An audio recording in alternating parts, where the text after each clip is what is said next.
$5 million to settle a lawsuit filed by the estate of an 18-year-old who died in the crash of a vehicle that lacked a rollover sensor. Ashlyn Overton was a rising senior in 2017 when an oncoming vehicle veered into her lane, hitting the front bumper of her 2016 Nissan Versa. That caused a rollover crash, and Overton's estate attorney, Chris Moore, says the vehicle did not have a sensor that would have activated the side curtain airbags if it had rolled over, and the airbags may have prevented fatal head trauma. Nissan attorney Kevin Malloy says no law required those sensors at the time of the crash, and noted the victim was not wearing a seatbelt at the time.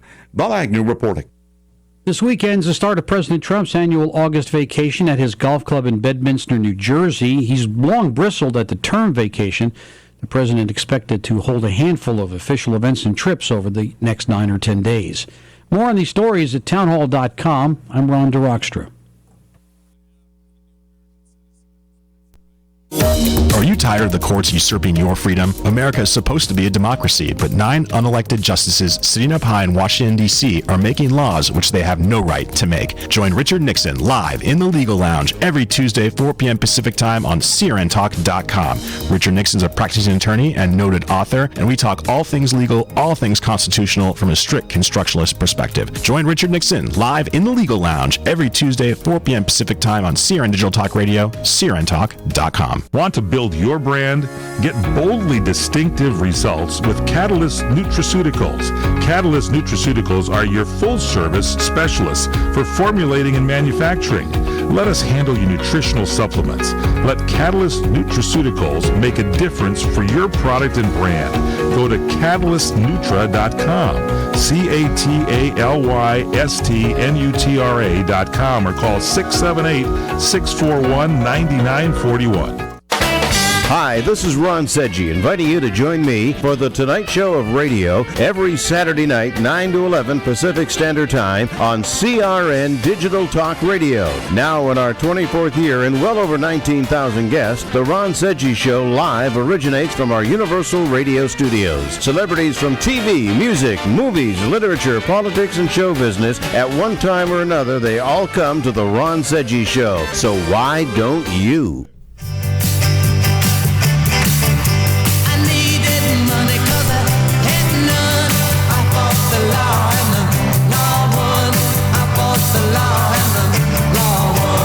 You can try fighting the law all you want, but the law is always going to win. From politicians and celebrities to sports figures and business leaders, they're fighting the law. Now, here to sort out the nation's top legal news stories is America's favorite legal analyst, Royal Oakes.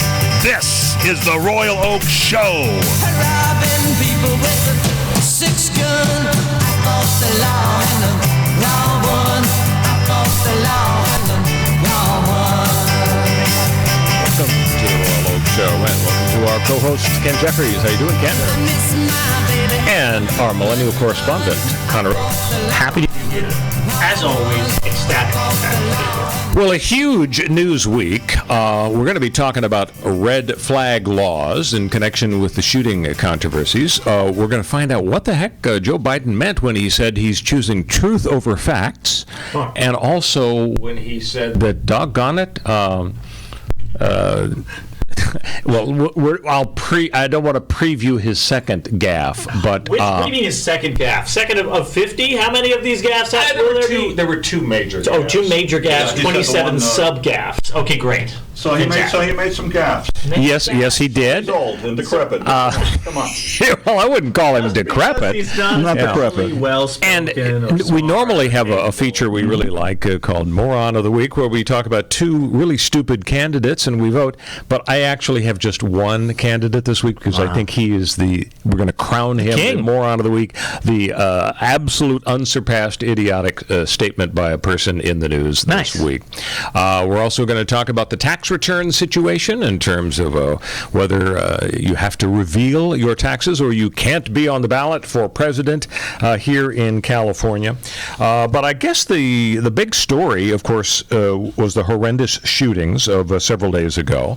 And a lot of folks are talking about what they call red flag laws. Right. And the idea is that if there's a red flag, meaning a family member or a cop sees that somebody's acting kind of weird and that somebody has access to guns, then you, as the family member of the cop, may go to the judge. Hello, Your Honor, we have a really suspicious situation. And Connor is an alum of UC Santa Barbara, and you know all about the Isla Vista shooting. I think that actually led to the situation. Wondering what you guys think about these red flag laws that would allow people to go to court to get an order to take somebody's gun away pending an investigation to see if they are a ticking time bomb. Yeah, go ahead, Connor. I think it's a good idea. I think that these are probably a well-intentioned attempt to sort of turn us all into the New York City subway, and if we see something, say something, and give people the power to actually have somewhere to go that is not just the police. Now, there has been some opposition at various times to laws like these, not just these laws specifically, but all sort of similar laws about domestic abuse, or the calls for places where people who've had the police called on them for domestic abuse charges, even if the charges don't result in them, you can still go down this path to take guns away from them. And there's been some pushback and some resistance there, because there are a lot of people in law enforcement in that situation. So when you have a lot of people in law enforcement who are saying, well, this sounds like you're trying to take our guns away just because we're domestic abusers, you get a little bit of pushback sometimes. But overall, these sound like good laws. Nobody's really on the side of the person who's acting erratic or dangerous. The danger would be, is somebody going to misuse this law and make an accusation to take somebody's guns away? But what are the odds of that? The odds that somebody has a personal vendetta? So, Ken, if you were Sultan of South America and you had total power down there, or Southern California, would you implement a law? South America? Yeah, South America. Yeah, they've got guns down in South America. No, I agree with the red flag. Yes, I do. I agree with the red flag laws. I don't think the ACLU would have. I don't think they would fight it. I don't think. But the case in Texas, the El Paso shooter's mother, the alleged El Paso shooter's mother, who lives several hundred miles away in Dallas, which was kind of interesting. In other words, the guy drove like 9 hours there to kill people, supposedly kill Mexicans at the Walmart in El Paso. Apparently, she had concerns that her son had an assault rifle, and she called the police, and they said, "There's nothing we can do." This was a few months ago, and she was concerned. They let it go, and that was the end of that. And well, Connor, you mentioned that there is some opposition, and there is. I was sitting in my Barca Lounger in the Lazy Boy this week with my Slurpee and my Slim Jim, because I wanted to go out and steal a car. And then you wanted to be full of alliteration with Slim Jim. And so I just about fell out of the Barca Lounger when I see Judge Napolitano, the esteemed legal analyst for Fox News, who's a libertarian, say, "Oh, these red flag laws are terrible. It's a predictive. You're predicting who might break the law. What is this, Tom Cruise in the Minority Report with the precogs and waving his arms around? So he's an ACLU guy also, Judge Napolitano, right? Yeah, of course. Wonder what Judge Janine would say about this. Well, I don't know about Judge Janine. She's still driving 130 miles an hour down the Long Island Expressway. Ooh. But what do you think about Napolitano's? By the way, good for her. It's a miracle if you can do that, having driven the Long Island Expressway. You can go 130. Good luck to you. You might kill Bill O'Reilly. But nobody can go with the traffic. There's so many traffic jams there. Yeah. It's almost impossible. But go ahead. So what about the argument that should we really be in the business of trying to predict who might be a bad person? I mean, that's going to cause libertarians' heads to explode. Yeah, sure is. But we are always in the market of trying to predict who is going to commit crimes. We have reasonable suspicion as the standard for police to stop somebody and probable cause to arrest them. I mean, those are about cops stopping. They only get arrested if there's probable cause to believe that they actually committed the crime, not that they're about to commit the crime. You can be arrested during the commission of a crime as part of an inchoate offense. What's the legal threshold? And then you have to figure out a legal threshold who is likely to do it. So these are called inchoate offenses, and they include things like attempt. So if you're attempting to kill the president or whatever, and the CIA plant sells you a gun, then they can arrest you and say, well, look, you bought the gun from our guy and told us you were going to go kill the president. We can arrest you now. We don't have to let you go try. What if you're threatening letters or what's the right? And there's no magic threshold that says it. Connor, here's your hypothetical situation. Yeah, hit me. There's a guy who has 17 convictions for breaking and entering and safe cracking on his record. Well, he's out now, and He's trying to be a better person, but turn things it's around. 3 a.m. Yeah. in a very lightly populated part of town, and he is walking toward a building, and he has got a brick,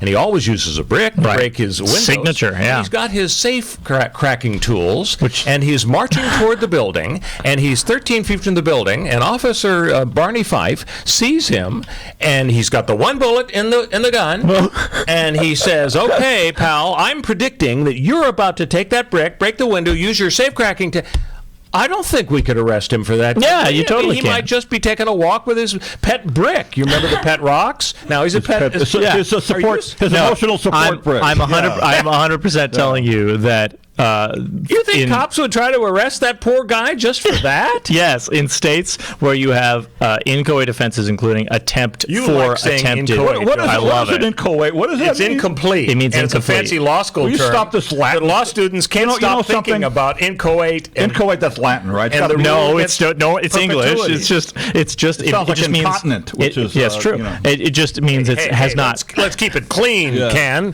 has not yet come It's to American pass. continent. It's a family show here. We don't talk about incontinence on this show. Just at the commercial breaks. Yeah, I suppose. we take care of it then. On this issue of the shooters, and I give you this ridiculous hypothetical, but Right. I think I agree with you guys. I mean, I remember how horrendous it was, the Isla Vista situation, and that triggered the law in California, where before that situation, we could not go to a judge and say, hey, I think Cousin Wilbur, he's got an AK-47 and he keeps mumbling about, taking folks out. We couldn't do that, and now we can. And as long as you're going to have rational, fair decisions by the judges, I don't think that you're going to see an avalanche of people turning in cousins they don't like. No, and if there's an avalanche of people getting turned in for their guns, it's too late. Well, never mind. I'm all right with it. The downside is these people's guns get temporarily taken away from them for a while maybe they get sort of investigated or evaluated or whatever else. Can they put them in the 51? Mike, right? In the 50? What is it? A 5150? Yeah. Or something? I don't know. I don't know about that. I doubt that would be an involuntary psychiatric hold. 5150 or something. If you're a danger to yourself or others, then you get held for 72 hours or whatever. So our governor, Gavin Newsom, has waded into the debate about the shooting, and he wants to know why it's always guys that do the shooting, and it is an interesting question. He said this week, these shootings overwhelmingly, almost exclusively are males, boys, men. He's being a little redundant. Right. I do think that's missing in the national conversation. It goes into the issue of how we raise our boys to be men, goes deeply to the values we tend to hold dear: power, dominance, aggression, over empathy, care, and collaboration. He's a self-identified feminist. I didn't know that our governor was a feminist. Good. He said the state has to have a deeper dialogue about gender and violence. You think he's on the right track, or should we be thinking about why no gals pick up AK-47s and shoot folks It's out? interesting, usually when you have a problem out there that you're trying to solve, you would kind of be saying, why don't we get some women out here doing this? That's not really the goal, and thus it does kind of sound weird. You don't want equal opportunity. Yeah, it's different. But I do appreciate that he is making that point, because it's an accurate observation, and it's not coming from a place of prejudice or something. He's not saying that men are bad or evil. I don't think anyone would think that he's saying that. Now, if he were, targeting a subgroup of some kind, because he was trying to impute that those people were bad or wrong or evil, that would be a problem. But I actually think he's approaching this in a better and a healthier way,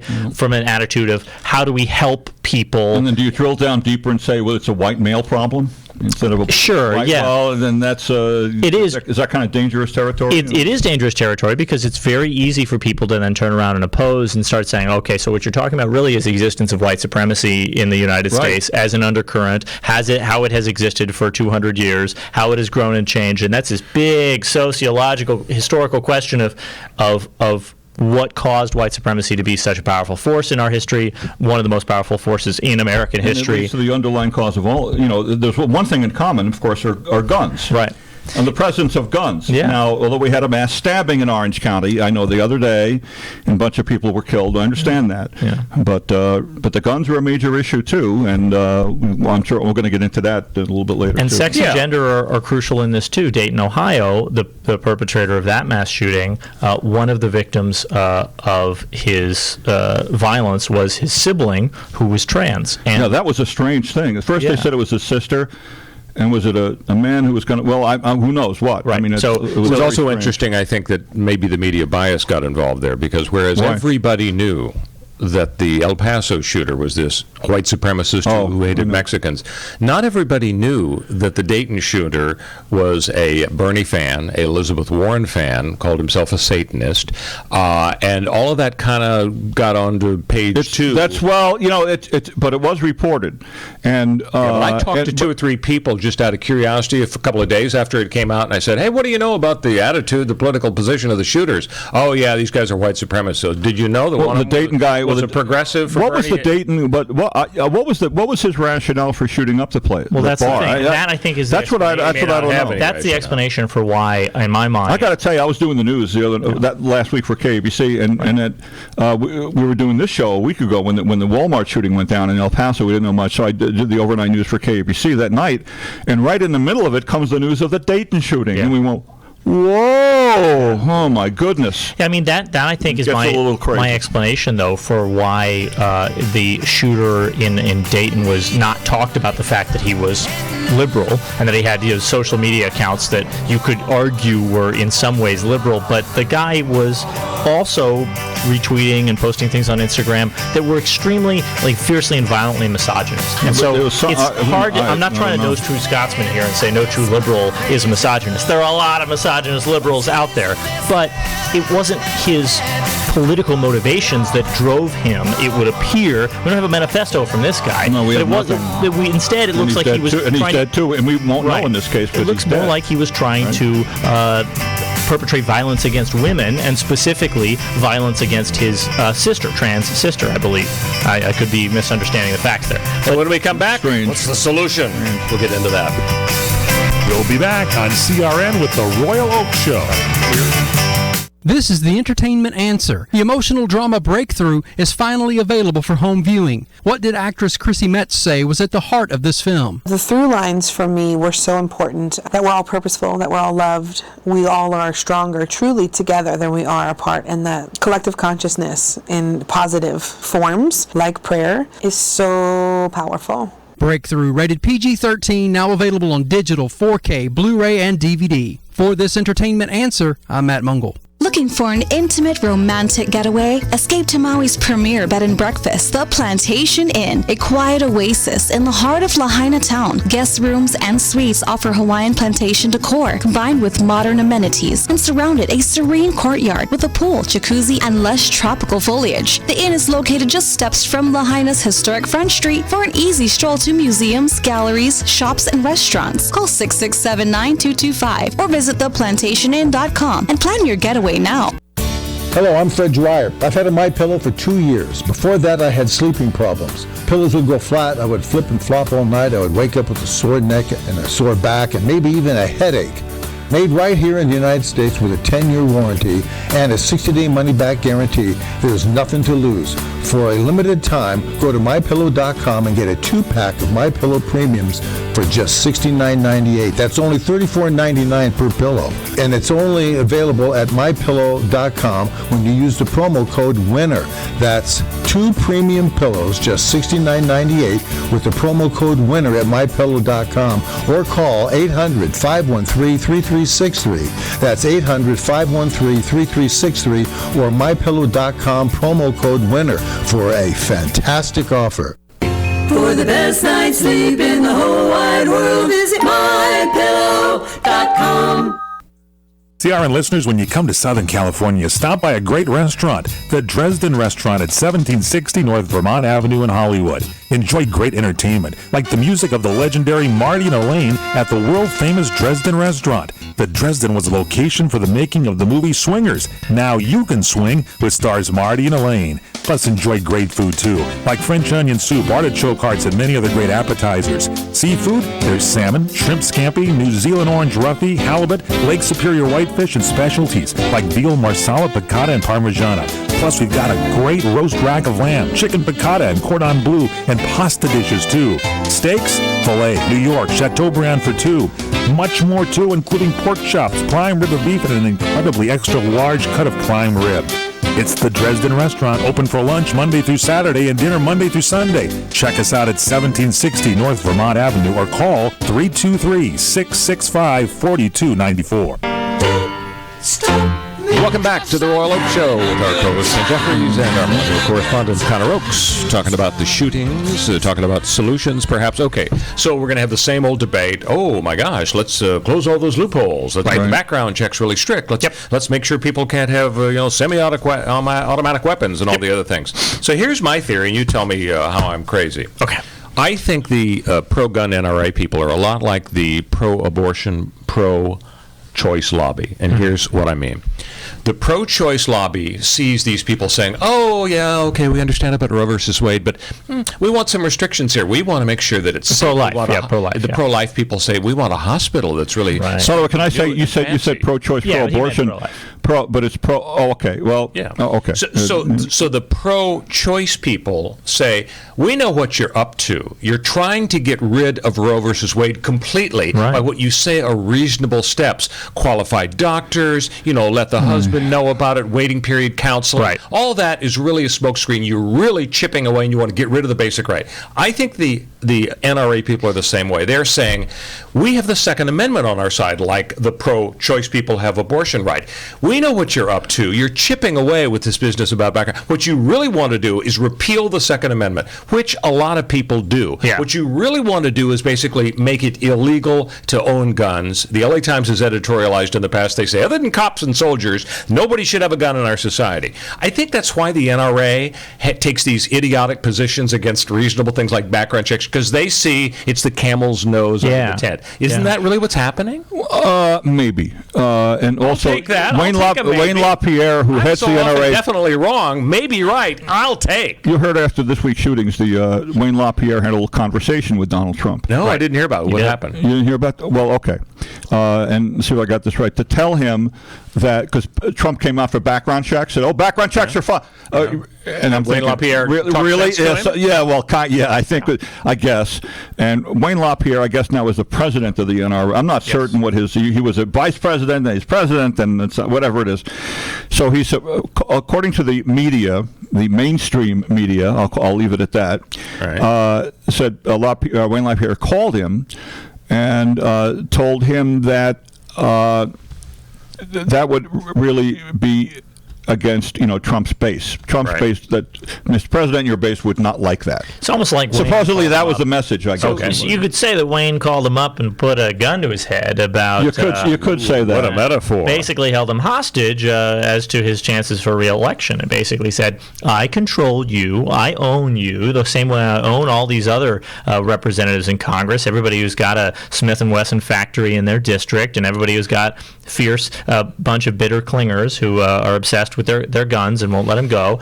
Yes, he absolutely did call him up, and he absolutely is controlling him to an extent that even Trump doesn't like. Even Trump will push back and say things like in public, he'll say, "I'm not afraid of the NRA," but he of course is. He's afraid of the power that the NRA I think he's kind of afraid. I think when push comes to shove, I wouldn't be surprised if he suddenly backs off his statement. Maybe Monday he'll say, "Well, I really didn't mean it." We don't know. So you're absolutely right. So that this is the camel's nose under the tent for a lot of anti-gun. So how do we convince the gun folks not to use their power to prevent reasonable things? Background checks. Why in the world would anybody object to making sure crazy people and criminals don't get guns? Or even taking away machine guns. I know some guys like to go out into the wilderness and plink. They call it plinking. But let's face it. When the guy is up there in Vegas in the hotel high-rise, he was able to kill so many people because you can fire off so many shots.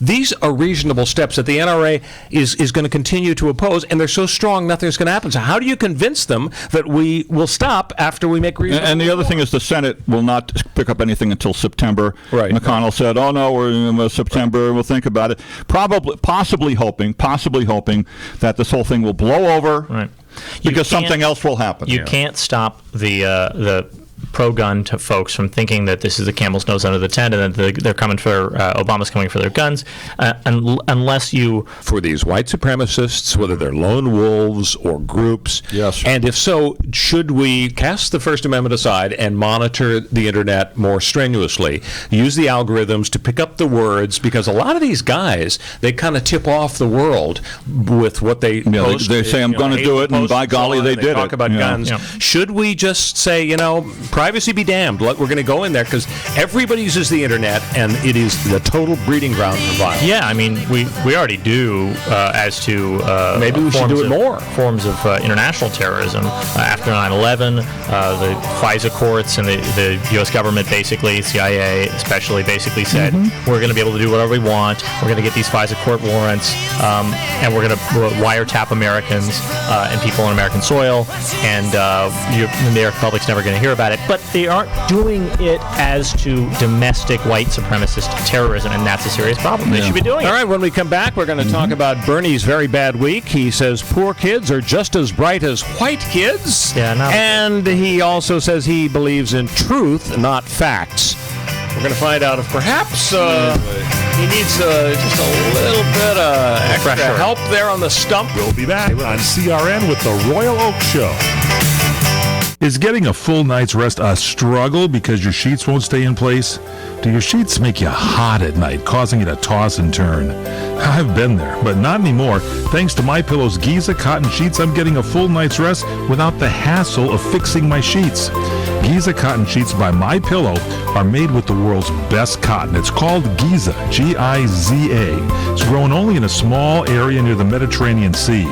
Its cotton is so super smooth and breathable, and they're extremely durable, made with deep pockets that'll fit over any bed. And just like those MyPillows we love so much, our Giza sheets are made right here in the USA with 100% machine washable and dryable cotton. Go to MyPillow.com and order your Giza sheets today and receive 30% off and free shipping when you use the promo code WINNER. That's right, free. That's MyPillow.com and promo code WINNER. Get yours today. Go to MyPillow.com, promo code WINNER. Hi, everybody. Michael Horn from CRNTalk.com. We provide you with the best in talk radio. 8 channels of talk radio, from radio on the left, radio on the right, sports talk, business talk, religious talk, Spanish talk, you name it, we've got talk radio for you. All at CRNTalk.com. Well, now we'll bring you video as well as audio. That's right. Watch your favorite shows like The Robert Conrad Show, The Fred Dreyer Program, What's Cooking Today, What's Cooking on Wine, The Lounge, and so many other shows in video right at our website, CRNTalk.com. You can also watch us on Roku. Just search CRN Talk, and you can watch us on Roku on any TV anywhere in the world. Also on Facebook Live. Go to Facebook.com/CRN Digital Talk. Facebook.com/CRN Digital Talk. Roku, search CRN Talk. Check us out on Tiki Live and at CRNTalk.com. Video for you talk fans, all from CRN Talk. CRN listeners, when you come to Southern California, stop by a great restaurant, the Dresden Restaurant at 1760 North Vermont Avenue in Hollywood. Enjoy great entertainment, like the music of the legendary Marty and Elaine at the world-famous Dresden Restaurant. The Dresden was the location for the making of the movie Swingers. Now you can swing with stars Marty and Elaine. Plus, enjoy great food, too, like French onion soup, artichoke hearts, and many other great appetizers. Seafood, there's salmon, shrimp scampi, New Zealand orange roughy, halibut, Lake Superior whitefish, and specialties like veal marsala, piccata, and parmigiana. Plus, we've got a great roast rack of lamb, chicken piccata, and cordon bleu, and pasta dishes, too. Steaks, filet, New York, Chateaubriand for 2. Much more, too, including pork chops, prime rib of beef, and an incredibly extra large cut of prime rib. It's the Dresden Restaurant, open for lunch Monday through Saturday and dinner Monday through Sunday. Check us out at 1760 North Vermont Avenue or call 323-665-4294. Hi everyone, this is Fred Dreyer telling you about my favorite Italian restaurant. It's Angelo's and Vinci's in Fullerton, California. Angelo's and Vinci's has the best pasta, the best seafood, the best salad, spaghetti, lasagna, and the most incredible pizza. And the chicken is delicious. Marsala, piccata, cacciatore, Parmigiana, and more. For desserts, try our spumoni or our tiramisu, my favorite, flown in fresh from Italy. And the cannolis and the zeppolis are out of this world. Open for lunch and dinner, and don't miss the Sunday champagne brunch, just $23.95. Are you kidding me? It's all up the road from Disneyland at 550 North Harbor Boulevard in Fullerton, California. Angelo's and Vinci's, like Michelangelo and Leonardo da Vinci. Call 714-879-4022 or visit us online at angeloandvincis.com. Welcome back to the Royal Oak Show with our co-host Ken Jeffries, our millennial correspondent Connor Oakes. We're going to get to the Joe Biden gaffes in a moment, but there's a big anniversary story we want to talk about in a second. But before we do that, our feature moron of the week. We just got the one person here. I'm not going to give you two choices. Don't need to mess around this week. And it's our friend Michael Avenatti, who we like. Oh, goody. You heard? He's changed his mind, and he's thinking he's probably going to run for president after all. Because, he was toying with of what country, by the way? of the United States. That's a great line. I have a question. Is he in jail yet? He's not in custody, but he's indicted on 2 coasts and for all sorts of different crimes. He's still. But he's not actually imprisoned. I'm all for it. Well, here's the thing. I portray him as an idiot because I think he is, and the idea of running for president, even if he weren't under indictment on both coasts. But here's a question. Is he actually crazy like a fox, smart to make it sound like a political prosecution? Because he's going to make a big point, he's already starting, of the fact that this is the Trump Department of Justice that, at least in part, is pushing his prosecutions. Right. And you only need one juror to thwart a prosecution, a conviction, because you can't be found guilty unless all the jurors. Aren't the odds pretty high that any jury you pick in any court in the nation is going to have at least one person who absolutely hates Donald Trump and sees Michael Avenatti, the enemy of my enemy is my friend? Mm-hmm. So maybe he's not such a moron. Maybe he's smart to play the Trump card. I think you're right. I think he probably is crazy like a fox in that way. I think he probably is doing this on purpose. But I really do. I know I hate to say this. I know my many fans out there will not believe that I am saying this, but I have some degree of trust in the criminal justice system, such that when a guy has so much evidence against him that he will actually go down. I don't think that this is going to be an OJ situation all over again, where he gets off despite overwhelming evidence. This, I think, is just, you're going to be able to divorce it so completely from Trump, because what he's going down in part for is this whole extortion of Nike for stealing money from the guy in the wheelchair, stealing millions from the guy in the wheelchair. So and lying to him and telling him that he never got paid and that the money's still coming, blah blah blah, and then buying a Lamborghini with it or whatever. I think that is so separate from the political process. That Isn't they're it actually ironic that Avenatti's traits, lying, exaggerating, megalomaniac, breaking the law, exactly what he says Trump is guilty of? Yeah. I think there's a little bitter irony there.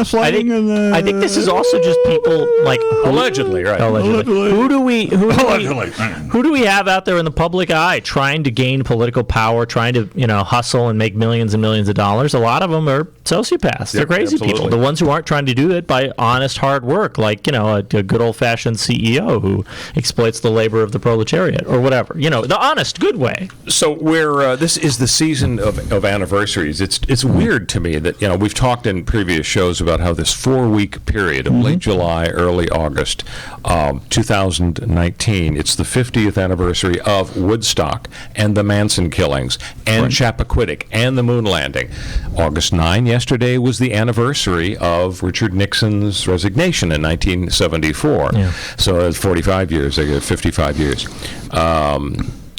45. So here's an awful anniversary, and Ken can fill us in from a personal standpoint. It's the Los Angeles Jewish Community Center shooting. It is the 20th anniversary today when white supremacists Buford O'Furrow Jr. walked into the lobby of the North Valley Jewish Community Center in Granada Hills, opened fire with a semi-automatic weapon, fired 70 shots into the complex. Sounds horribly familiar to today's news. The gunfire wounded 5 people, 3 children, a counselor, an office worker. He then murdered a mail carrier. He fled the state, finally surrendered to authorities. He is serving 2 life terms. Well, those are the cold, sad facts. But you bring a personal perspective. Yeah, and this goes back many years. So the camp counselor was Mindy Finkelstein, who was my niece. And Mindy is now happily married. She has a young daughter.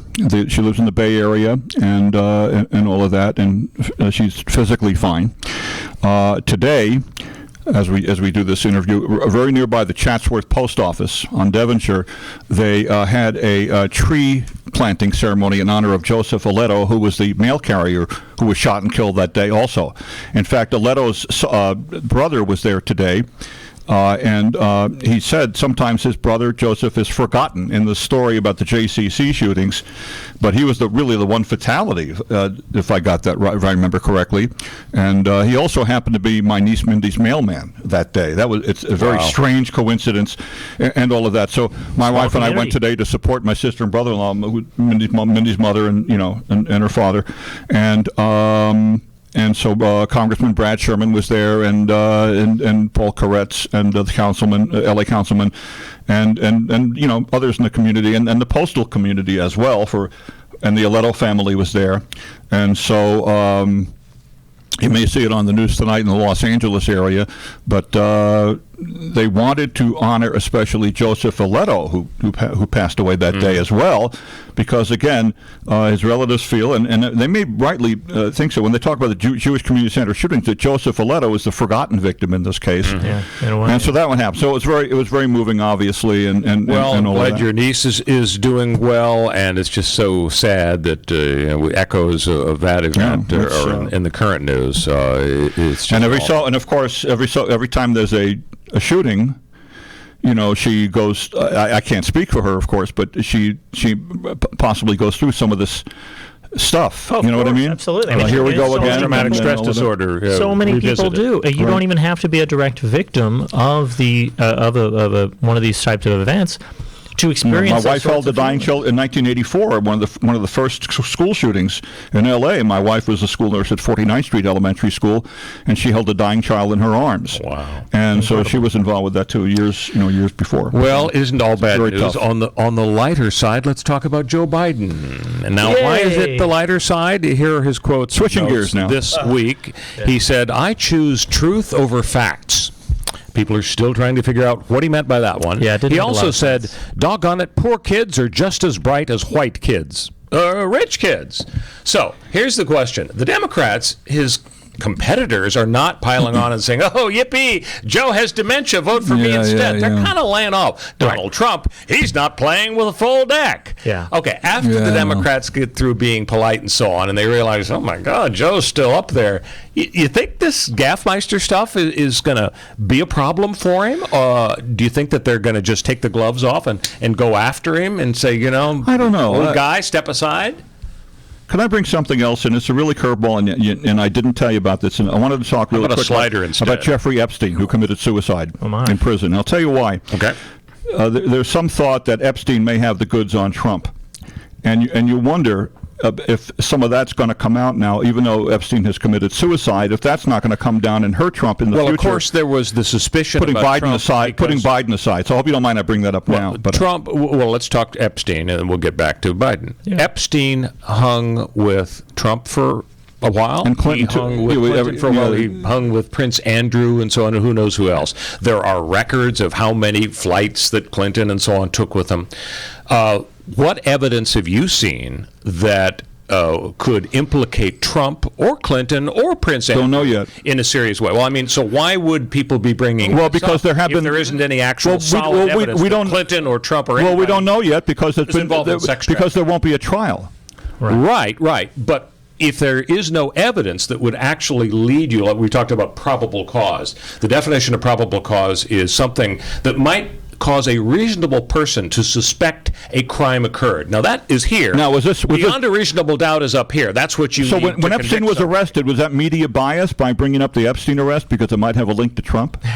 Oh, I'm sure the anti-Trump media loved the idea that Trump's name is somehow connected with Epstein. And I don't know. I didn't monitor Fox News that closely. That Fox News, when Epstein was arrested, did Fox News trumpet it up? I don't know. I don't know. But the potential to blow somebody totally out of the water, like Clinton or Trump, if there's actually evidence that they're having sex with 13-year-olds with Jeffrey Epstein and there's videos. Well, we don't have any dresses with semen stains on them, like with so Monica the potential, Lewinsky the potential Clinton, for career-ending stuff. Trump says, I can shoot somebody on Fifth Avenue. Well, maybe you can shoot somebody on Fifth Avenue. You can't be having sex with a 13-year-old and get away with it, because that is going to get even. Bottom line now, just with Epstein, bottom line, we'll never know because there won't be a trial. Or can well, Barr said here's now, the deal. Barr said now he's going to investigate. Number one, they're going to investigate the suicide. He was under suicide watch a couple of weeks ago. He had marks on his neck.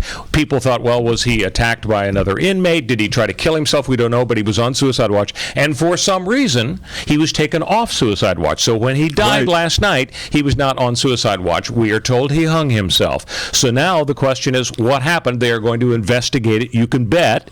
But then there are also the issues of the criminal prosecutions. He's dead, so no criminal prosecution. But if he had co-conspirators on sex trafficking, they may go after them. And civil suits by alleged victims. Maybe I've heard, Alan Dershowitz's name. You've heard. The problem is we don't know if there's any connection, and I know I'm bringing it up, and maybe I shouldn't. I don't know.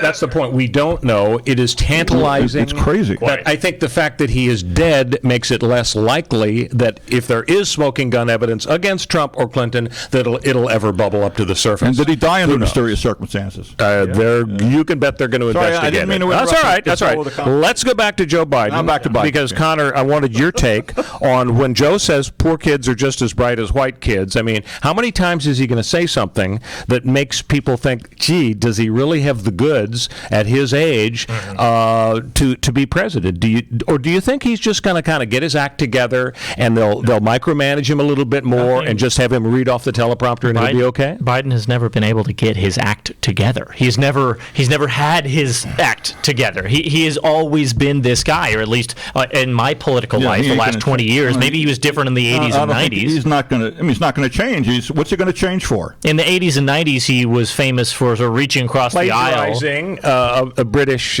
politicians. He was famous for reaching across the aisle, but his presidential campaigns were interrupted with some problems. The best thing going for him is he was vice president during a time when the Democrats could be very proud of all the stuff from the Obama administration. Whether it's killing Osama bin Laden or the Obamacare law and so on. He hasn't brought that up yet. Well, he's trying to rely on all the accomplishments, and he's talking about Obama. But on the other hand, who was the guy? I think it was FDR's vice president, John Nance Garner, or somebody who said the vice presidency isn't worth a bucket of warm spit.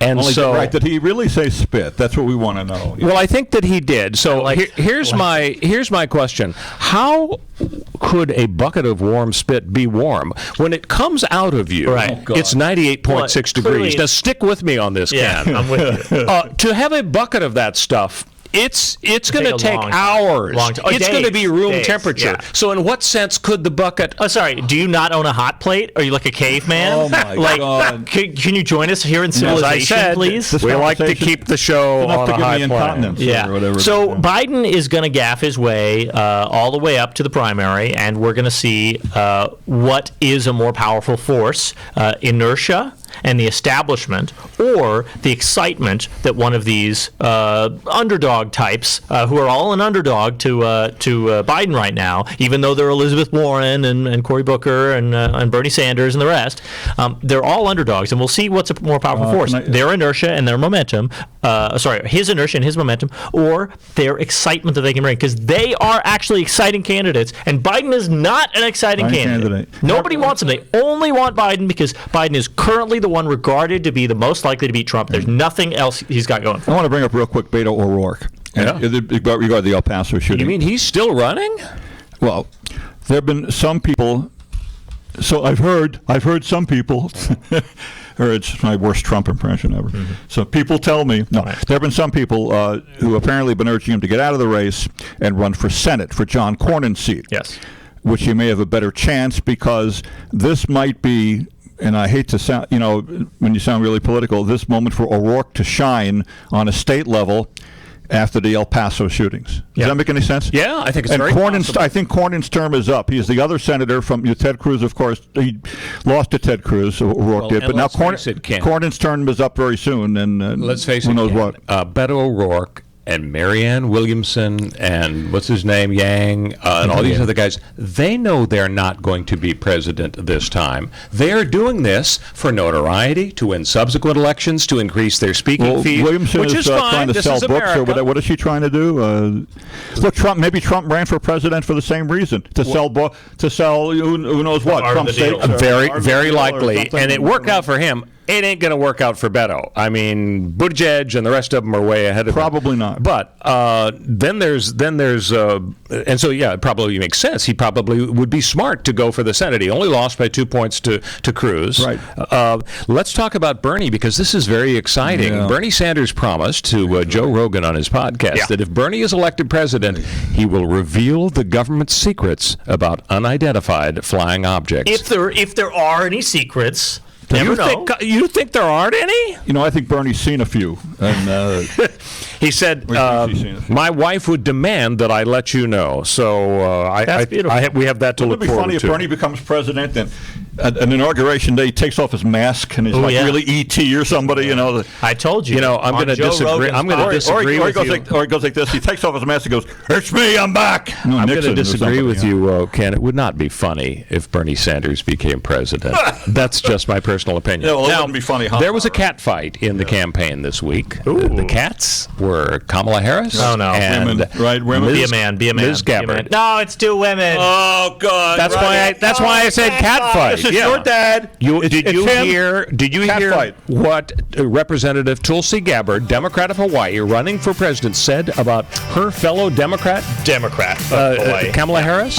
No, Kamala's entire campaign, Gabbard said, is based on a lie that as Attorney General of California, she was a fighter for the oppressed and for criminal justice reform. But her criminal justice record shows her policies exemplified the worst aspects of our criminal justice system. She put over 1,500 people in jail for marijuana violations, then laughed about it when she was asked if she ever smoked marijuana. A sinister, evil laugh.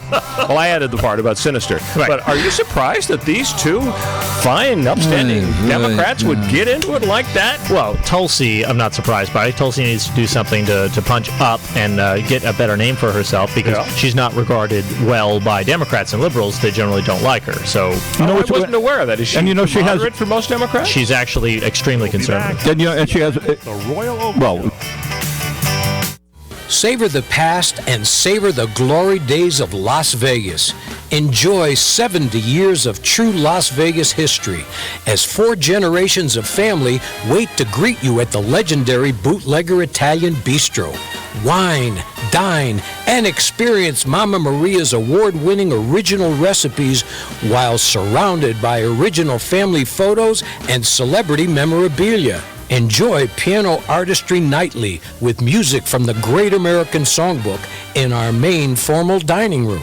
The Bootlegger Italian Bistro, open 24/7, 7700 Las Vegas Boulevard South, in the entertainment capital of the world. The Bootlegger Italian Bistro, open 24 hours a day, 7 days a week. 7700 Las Vegas Boulevard South, in the entertainment capital of the world. It's Vegas, baby. This is the entertainment answer. What other films are taking on the live-action Lion King in theaters this week? None. Who would even try? Like it or not, these live-action remakes just aren't going away. Families can also look for Breakthrough now on all home formats, as well as Shazam for your older viewers. Plus, several other solid films are still going strong in theaters, including Toy Story 4 and Spider-Man Far From Home. Certainly a lot to keep your summer sizzling. For this entertainment answer, I'm Matt Mungle. Hello, I'm Fred Dwyer. I've had a MyPillow for 2 years. Before that, I had sleeping problems. Pillows would go flat, I would flip and flop all night, I would wake up with a sore neck and a sore back and maybe even a headache. Made right here in the United States with a 10-year warranty and a 60-day money-back guarantee, there's nothing to lose.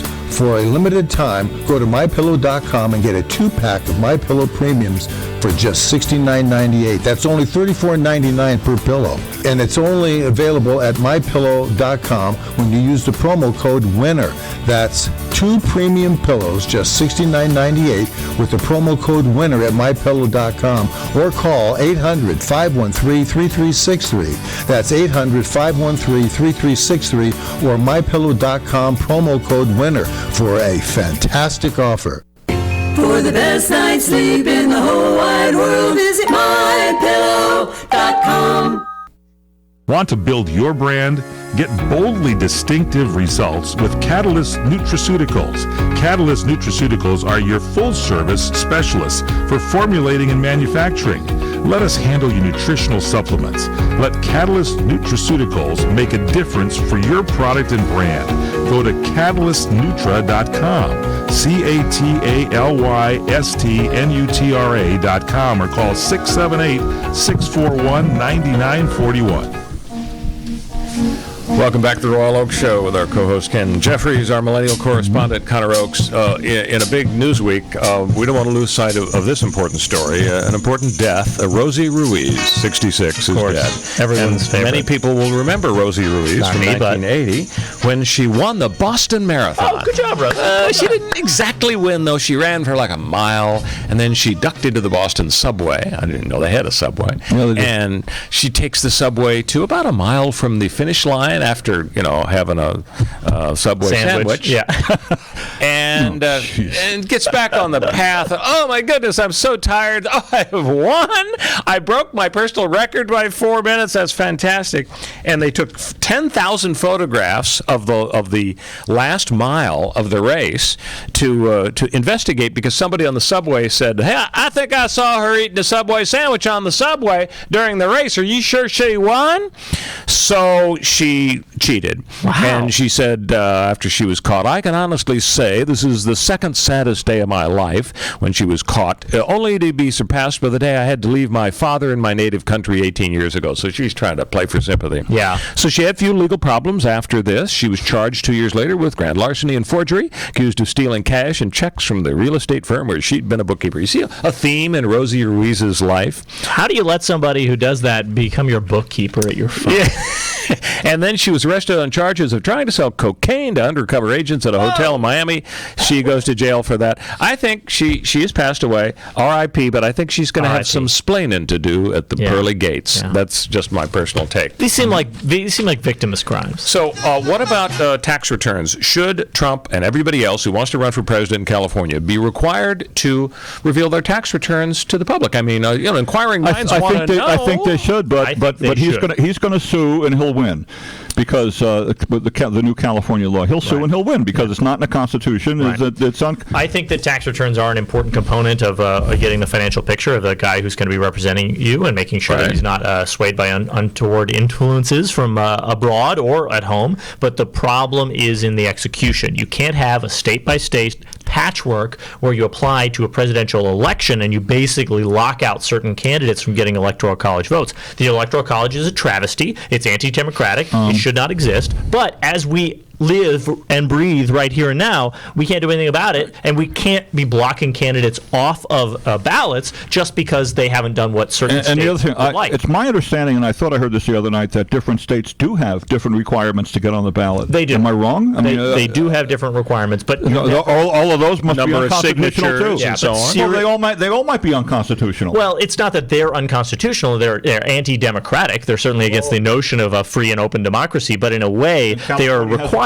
California has a right to demand a But you have to decide who ends up on the ballot. You can't have 10,000 people on the presidential ballot. It's just not going to work. It can't possibly work. You have to have some sort of restriction. Cut it off somehow. And so what is the way that you do that? What way do you cut it off? You've got to get the Andrew Yangs and the Tulsi Gabbards and the rest off of your ballot. I want my $1,000. Yeah, exactly. Well, are you worried, as some people have been this week talking about this issue, that if we implement the tax return requirement, well, what's next? Are we going to have to reveal your health records? Yep. Are you going to have to reveal your internet searches? Are you going to have to reveal your birth certificate and so on? Yeah. So, I mean, it just seems... I think Newsom hurt his cause. The governor said, well, yeah, I support this idea, this law, and we're going to resist the lawsuit, because this isn't about one person. You know, it is about one person. It's all about Donald Trump. Yes, it technically is going to apply to everybody. The law isn't worded that only Donald Trump has to hand over his taxes. But don't you think a transparent lie by Newsom, maybe he's going to hurt his cause with the court and the public? He's going to lose anyone. But he is not entirely wrong to say that while what he should have said is, obviously Donald Trump has brought this issue to the forefront and made it a real crisis for us, but it will be a good policy for everybody moving forward. That would have been a less transparent lie. And that's pretty good. You know, it's so hard to get good people to serve in public office. You know, you make a lot less money than you could otherwise, maybe in politics of personal destruction. Do we really want to make it even harder by invading their privacy, whether it's taxes or stuff? I mean, in litigation, taxes are off limits. In litigation, you don't have to hand over there's your taxes. taxpayer privilege. Even if you put the question of your income at issue. I just want poor people to run for office. This will get there. I want it. Understood. Which was most important because that was your theme. Are you tired of hearing your favorite talk radio shows sound like this? What if you could hear your favorite shows in crystal clear, high-definition digital sound? Well, with CRN Digital Talk Radio's 6 channels of high-definition radio, you can now hear all of your favorite hosts like you've never heard them before in CRN HD.